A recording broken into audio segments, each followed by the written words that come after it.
Hi guys! Good morning! Dahil may 70% off si Shopee sa live, lagi ako nabubudol dahil malaking tipid din ang 70% off. Kaya sinusulit ko na habang may 70% off pa. Naipon na nga ang aking mga parcel. Tara, samahan niyo ako mag-unboxing at alamin kung magkano ang bawat parcel at kung magkano ang nales ko. Ito na nga ang unahin natin ang color painting markers or highlighter pen markers. 60 pieces ang laman. Ang original price niya ay 248 pesos at ang shipping fee niya ay 45 pesos.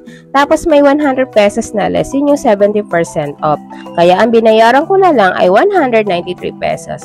Bali pumapatak na 3.21 pesos ang bawat isang marker. O diba, napakamura ng mga mi. Sobrang ganda nga niya, maganda din ang quality niya. Hindi agad naubos ang tinta niya. Bali twin marker siya, yung isa ay white tip 3mm to 6mm. At yung kabila naman ay fine tip for contouring 1mm to 2mm po siya. Ito na nga ang ginagamit ni Kuya Kyle. Sobrang nagustuhan ni Kuya Kyle. May pang lettering na siya at pang kulay sa kanyang drawing. Super sulit ng color painting markers na ito. Ito naman ang next natin, ang big size short for women. Ang tela niya ay cotton spandex. Bali 5 pieces ang in-order ko. Ang original price niya ay 175 pesos plus 38 pesos na shipping fee.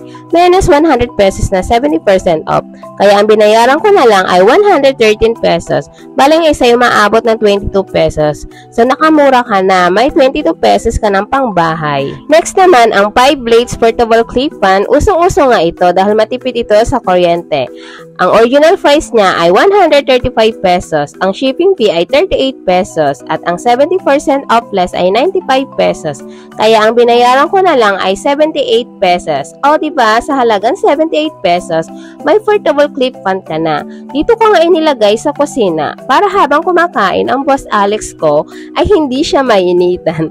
O diba guys, sa halagang 78 pesos, hindi na siya mapapawisan habang nahigop ng sabaw.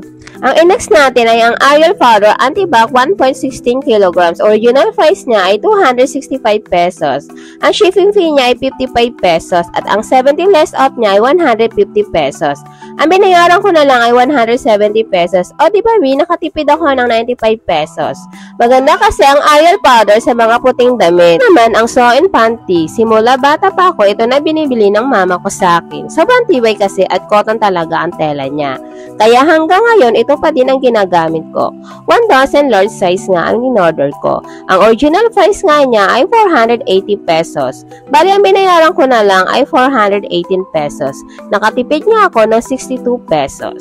Dahil si Kuya Kal ay maliliit na ang mga short, nag-check out na rin nga ako ng short niya. 6 pieces for 220 pesos. Bali, ang binayaran ko na lang ay 158 pesos na lang. Nakatipid nga ako ng 62 pesos. Bali, pumapatak ang isang piraso ay 26 pesos. O diba mi, ang mura na. Maganda naman ang quality ng shirt na ito. Malamig sa balat. Ang next naman, dahil may tindahan ako, nag-check out din ako ng advance hard copy. Short na in-order ko. Bali 500 sheets na ang isang ream. Sa halagang 175 pesos. Bali ang binayaran ko na lang ay 120 pesos. Nakalas ako ng 55 pesos. O diba, malaki-laki din ang nales ko. Ito naman ang next natin, ang white black canister. 4 pieces nga ang chinek out ko, iba't ibang size. Ang 460 ml ay 40 pesos. Ang 700 ml ay 60 pesos. Ang 950 ml ay 92 pesos. At ang 1,300 ml ay 108 pesos. Ang total ay 300 pesos. Ang binayaran ko na lang ay 190 pesos. Nakalas ako ng 110 pesos. Next naman, ang stainless oil strainer. Dahil lagi ako nagpiprito, kailangan ko ito para masala mga used oil. Napakamura lang nito mga mi. Ang original price nga nito ay 120 pesos. Ang binayaran ko na lang ay 74 pesos. Nakalas ako ng 46 pesos.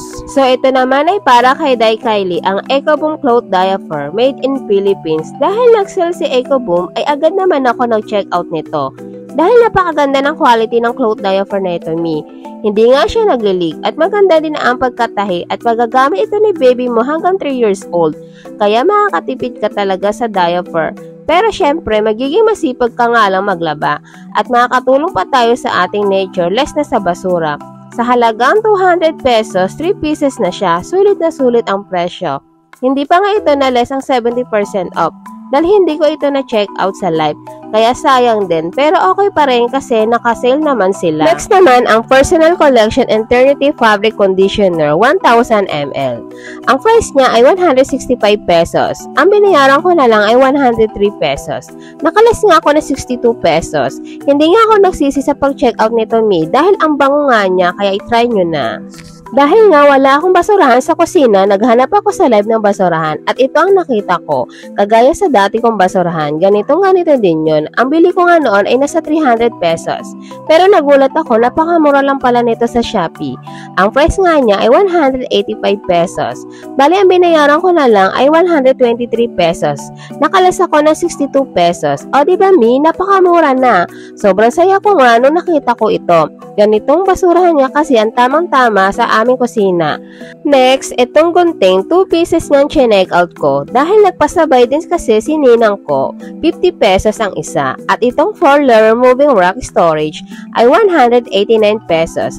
Ang total lahat ay 289 pesos. Ang binayaran ko na lang ay 244 pesos.